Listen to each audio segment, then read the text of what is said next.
हाय दोस्तों, स्वागत है आप सभी का तौर राजपूत मोटिवेशन में। तो यहाँ पर हम बात कर रहे हैं कल के लिए, मंडे के लिए मार्केट के बारे में कि मंडे को मार्केट क्या कर सकता है। तो सबसे पहले आप इस चीज़ को समझने की कोशिश करो कि क्या हमको एफआईआई डीआई ये बताते हैं कि मार्केट गिरेगा कि बढ़ेगा।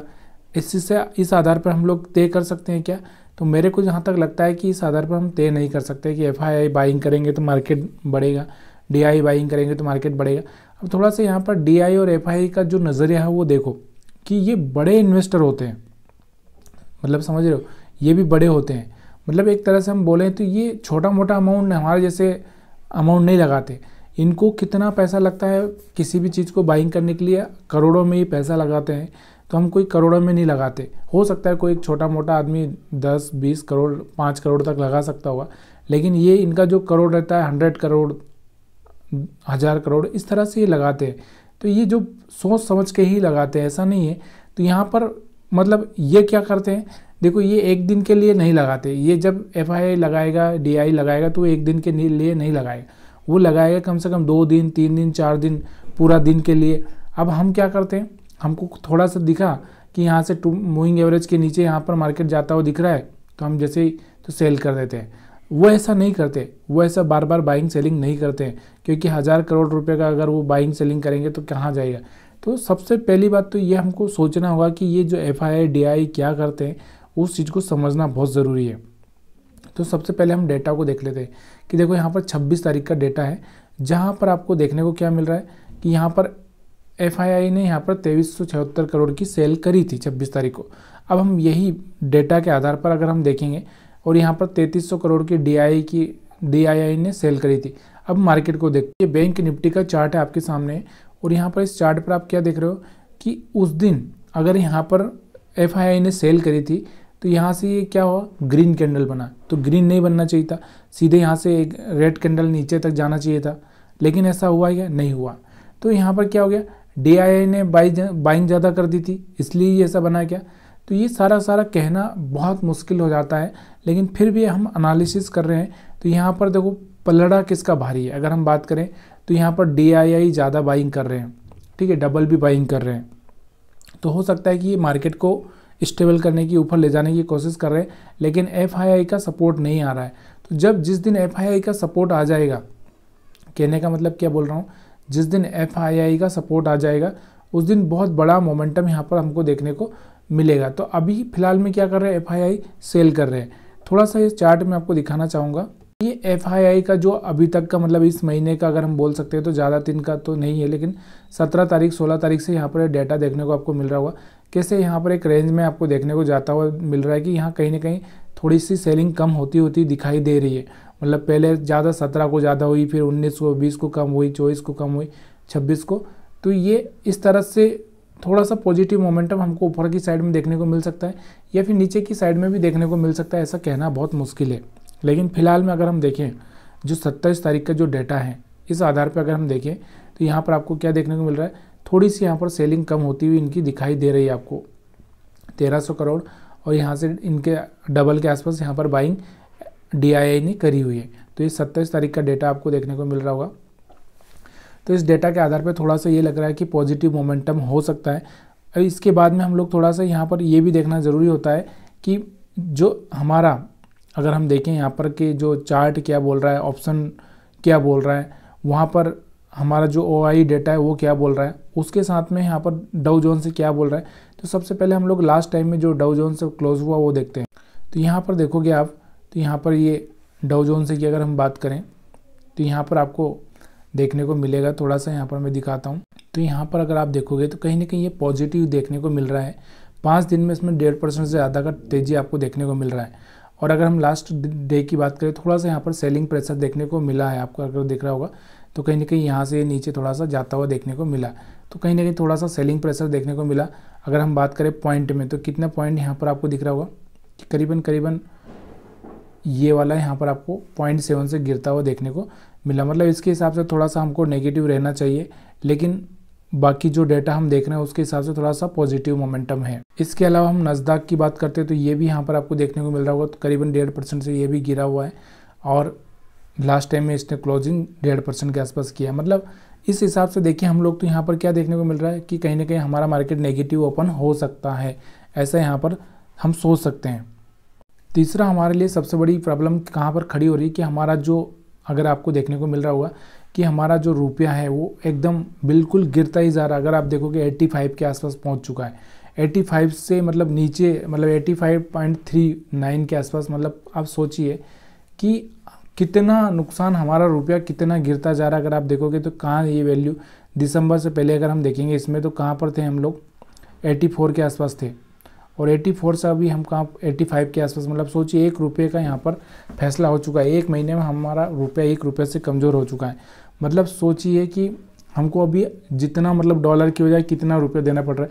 आपको ये पता होना चाहिए कि आरबीआई ने अभी क्या किया कि यहाँ पर ट्रेड करने के लिए उन्होंने क्या किया, फॉरेक्स, जो फॉरेक्स हमारे पास में रहता है ना, फॉरेक्स मतलब आप समझ रहे हो, विदेशी पैसा। जैसे हमारे पास में क्या होता है, हर एक देश का एक करेंसी होता है, वो करेंसी हमारे पास रिजर्व रहता है। मतलब हम लोग क्या करते हैं कि डॉलर को भी रखते हैं, आरबीआई क्या करता है, डॉलर को भी इकट्ठा करके रखता है। दूसरा यहाँ पर चाइना का है तो चाइना का भी इकट्ठा करके रखता है। तो अभी हम लोग अपने रुपये में ट्रेड नहीं कर रहे, सिर्फ हम डॉलर को ट्रेड कर रहे हैं। मतलब डॉलर अगर कहीं देना पड़ रहा है तो हम डॉलर में ही दे रहे हैं। क्यों दे रहे हैं, क्योंकि वो जो डॉलर था वो फॉरेक्स रिजर्व हमारे पास था, उसी से हम कर रहे हैं। क्यों, क्योंकि हमारा कहीं ना कहीं जो रुपया गिर रहा है उसका नुकसान हमको ना हो, इस रुपये को हमको संभाल के रखना है। क्योंकि जब आप इंटरनेशनल मार्केट में जब इस वैल्यू पर रुपये में ट्रेड करोगे तो कहीं ना कहीं आपका जो रुपया है ना, जो ये रुपया कहीं ना कहीं ज़्यादा देना पड़ेगा। तो यहाँ पर इसका जो सबसे ज़्यादा नुकसान हो रहा है, तो इसकी वजह से यहाँ पर गवर्नमेंट क्या कर रही है, थोड़ा सा फॉरेक्स में, या हम बोल सकते हैं आरबीआई फॉरेक्स में ट्रेड कर रही है, मतलब फॉरेक्स से ही यहाँ पर पे कर रही है। तो ये एक सबसे बड़ा हमारे लिए प्रॉब्लम खड़ा कर रहा है। दूसरा हमारे लिए कौन सा कर रहा है, एफआईआई प्रॉब्लम कर रहे हैं। तो अभी हम बात करते हैं और भी। अब हम बैंक निफ्टी 50 का फंडामेंटल देखते हैं, यहाँ पर निफ्टी 50 का हम ओआई देखते हैं। ओआई में अगर आप देखना चाहोगे तो यहाँ पर आपको देखने को मिल रहा होगा कि अभी 23,813 के आसपास चल रहा है, और यह 23,813 का अगर आप देखोगे ओआई, तो यहाँ पर मैं आपको ओआई दिखाता हूँ। तो ये ओआई आप देखोगे तो ये क्या होता है, ओपन इंटरेस्ट, आपको भी पता होना चाहिए। तो यहाँ पर क्या होता है, यहाँ पर 23,800 के आसपास आपको देखने को मिल रहा होगा कि किधर की साइड में ओपन इंटरेस्ट ज़्यादा है, किधर की साइड में कम है। तो यहाँ पर अभी आप देखोगे पुट साइड, मतलब एक तरह से पुट साइड जो यहाँ पर दो चीज़ें होती है, एक कॉल का रहता है जहाँ पर मतलब सेलिंग हम मान सकते हैं, और जहाँ एक पुट राइटिंग, एक तरह से यहाँ पर हम क्या बोल सकते हैं, पुट राइटिंग मतलब मार्केट को हम क्या कर रहे हैं कि मार्केट बढ़ेगा ये सोच रहे हैं, और कॉल राइटिंग मतलब हम मार्केट को गिराना चाह रहे हैं। तो ये दो यहाँ पर थोड़ा सा आपको थोड़ा सा समझने में दिक्कत आई। तो यहाँ पर हम बात कर रहे हैं कि 57.77 ओआई है, और यहाँ पर भी आपको दिख रहा होगा 12 के आसपास है। मतलब जो ओआई चेंज हुआ है, मतलब यहाँ पर ऐड हुआ है, किधर की साइड में, बाइंग साइड में ऐड हुआ है। चलिए मैं आपको थोड़ा सा ठीक से, कि यहाँ से जो बाइंग साइड में दिख रहा होगा 12, तो यहाँ से ये ऐड हुआ है। अगर आपको यहाँ पर दिख रहा होगा तो यहाँ पर माइनस हुआ है। तो मतलब यहाँ पर क्या हो रहा है कि ओआई जो हुआ है वो चेंज हुआ है। तो चेंज किधर हुआ, मतलब माइनस किधर की साइड में गया, मतलब हम सेलिंग साइड में माइनस में गया है, और बाइंग साइड में प्लस में आया है। ये आपको याद होना चाहिए।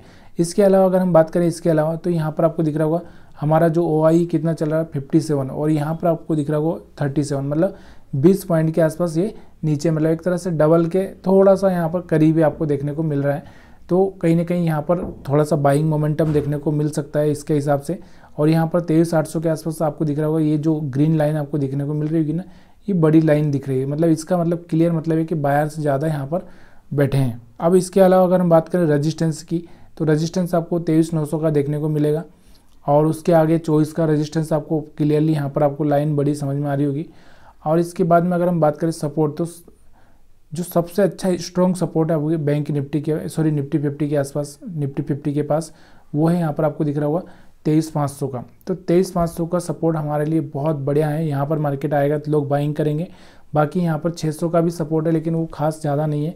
और 23,800 और 24 का यहाँ पर हमारे लिए क्या है, रजिस्टेंस का काम करेगा। इसके बाद बैंक निफ्टी का देखते हैं। तो ये आपको पता ही होगा कि बैंक निफ्टी का अभी मंथली एक्सपायरी चल रहा है, वीकली एक्सपायरी बंद हो चुका है। अब यहाँ पर हम बैंक निफ्टी की बात करते हैं।